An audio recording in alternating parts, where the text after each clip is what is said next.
Scientists ने prove किया है, जितना ज्यादा आप स्क्रॉल करते हैं उतना आप अपने दिमाग का कंट्रोल खोते जाते हैं। ये सिर्फ एडिक्शन नहीं है, ये डिजाइन है। कैसे ये एप्स आपको साइलेंटली मैनिपुलेट कर रहे हैं, ये आप आगे इस वीडियो में देखेंगे। कल्पना कीजिए एक ऐसे कैदी की जिसके हाथ में उसकी कोठरी की चाबी है, लेकिन वो उसे कभी घुमाता ही नहीं। वो कैदी कोई और नहीं, आपका अपना दिमाग है। आज की इस डिजिटल दुनिया में एक बहुत बड़ा धोखा चल रहा है और आप इसका शिकार हो रहे हैं। साइंटिस्ट्स ने रैट्स पर एक अजीब एक्सपेरिमेंट किया था। उन्होंने रैट्स के दिमाग में इलेक्ट्रोड्स लगा दिए जो उनके रिवॉर्ड सिस्टम को स्टिम्युलेट करते थे। जब भी वो रैट एक लेवर दबाता, उसे डोपामीन का एक झटका लगता। रिजल्ट, वो रैट्स घंटों तक बिना रुके, बिना खाए और बिना सोए बस उस लेवर को दबाते रहे। उन्होंने तब तक लेवर दबाया जब तक वो थक कर गिर नहीं गए। लेकिन जब रिसर्चर्स ने उनका डोपामीन रिलीज ब्लॉक कर दिया तो वही रैट्स इतने सुस्त हो गए कि पानी पीने के लिए उठना भी उन्हें बोझ लगने लगा। उनके जीने का मकसद ही खत्म हो गया। ये कहानी सिर्फ रैट्स की नहीं है, ये आपकी है। डोपामीन के बारे में एक बहुत बड़ा झूठ फैलाया गया है कि ये प्लेजर या खुशी का मॉलिक्यूल है। सच तो ये है कि डोपामाइन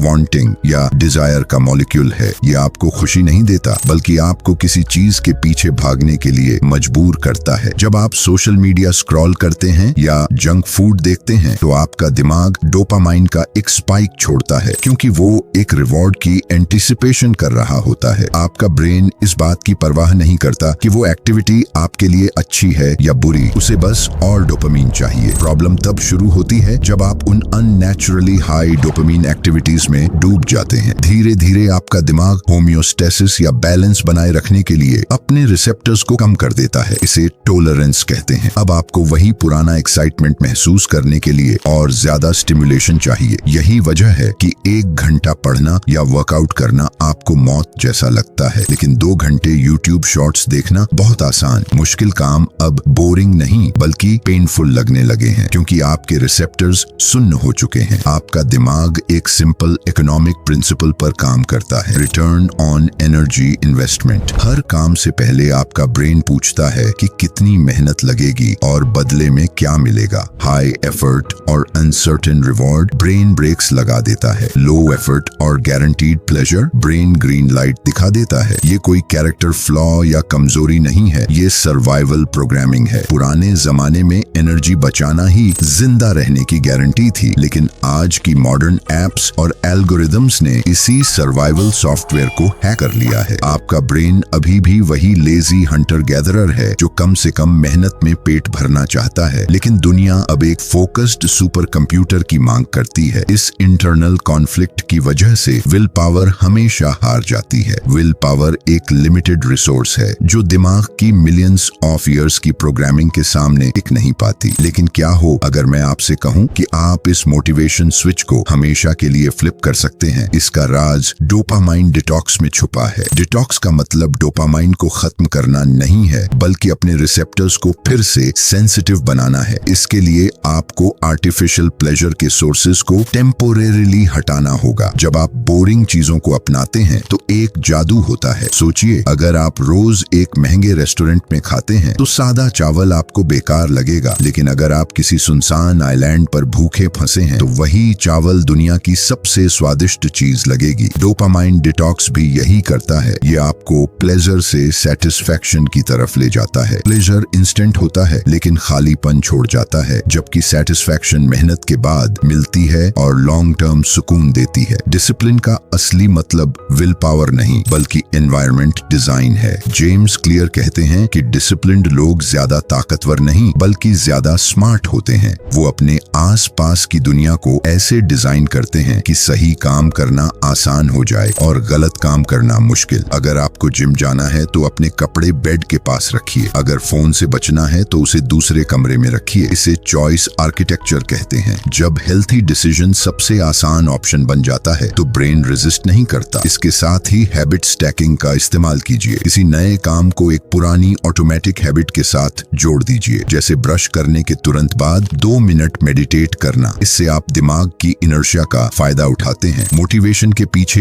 एक और बड़ा सच है, फ्यूल सोर्स। एक्सट्रिंसिक मोटिवेशन जैसे पैसा या तारीफ फॉसिल फ्यूल की तरह है, बूस्ट देती है पर जल्द ही खत्म हो जाती है। इंट्रिंसिक मोटिवेशन फ्यूजन एनर्जी है जो अंदर से आती है। इसके 5 बड़े खंभे हैं: क्यूरियोसिटी, मास्टरी, पर्पस, ऑटोटेलिक और ऑटोनॉमी। जब आप किसी काम को इसलिए करते हैं क्योंकि आप उसे सीखना चाहते हैं या वो आपके लाइफ मिशन से जुड़ा है, तो आप फ्लो स्टेट में चले जाते हैं। फ्लो वो स्टेट है जहां काम मेहनत नहीं बल्कि एक नशा लगने लगता है। टाइटन्स जैसे इलन मस्क या माइकल जॉर्डन इसी फ्यूजन एनर्जी पर चलते हैं, इसीलिए वो बिना थके दशकों तक काम कर पाते हैं। उनकी ड्राइव कभी खत्म नहीं होती क्योंकि उनका रिवॉर्ड काम के बाहर नहीं बल्कि काम के अंदर होता है। लेकिन ट्रांसफॉर्मेशन का सबसे गहरा लेवल है आइडेंटिटी। डॉक्टर जो डिस्पेंजा कहते हैं कि हमारा 95% व्यक्तित्व एक मेमोराइज्ड प्रोग्राम है जो सबकॉन्शियस दिमाग में चलता है। हम हर सुबह वही पुराने दुख और प्रॉब्लम्स को याद करके अपना दिन शुरू करते हैं, जो हमारे दिमाग को पास्ट की एक रिकॉर्ड बुक बना देता है। अगर आप वही पुरानी सोच और इमोशंस रखेंगे तो आप वही पुरानी लाइफ क्रिएट करते रहेंगे। बदलाव तब आता है जब आप अपनी बॉडी को एक नए भविष्य के लिए रिप्रोग्राम करते हैं। मेडिटेशन इसका एक बैकडोर है। जब आप आंखें बंद करके वो इंसान बनने की मेंटल रिहर्सल करते हैं जो आप बनना चाहते हैं, तो आपका ब्रेन इमेजिनेशन और रियलिटी में फर्क नहीं कर पाता। आप नए न्यूरल पाथवेज बना रहे होते हैं। आप तब तक वेट नहीं करते जब तक सक्सेस मिल जाए ताकि आप सक्सेसफुल फील करें, बल्कि आप पहले सक्सेसफुल फील करते हैं और फिर सक्सेस आपके पास आती है। अंत में याद रखिए कि डिसिप्लिन कोई सजा नहीं है, ये असली आजादी है। आज आपके दिमाग को एल्गोरिदम्स और नोटिफिकेशंस कंट्रोल कर रहे हैं, लेकिन जब आप अपने डोपामीन सिस्टम को रिकैलिब्रेट कर लेते हैं और अपने सिस्टम्स को डिजाइन कर लेते हैं, तो आप अपने दिमाग के मालिक बन जाते हैं। ट्रांसफॉर्मेशन तब नहीं होती जब आप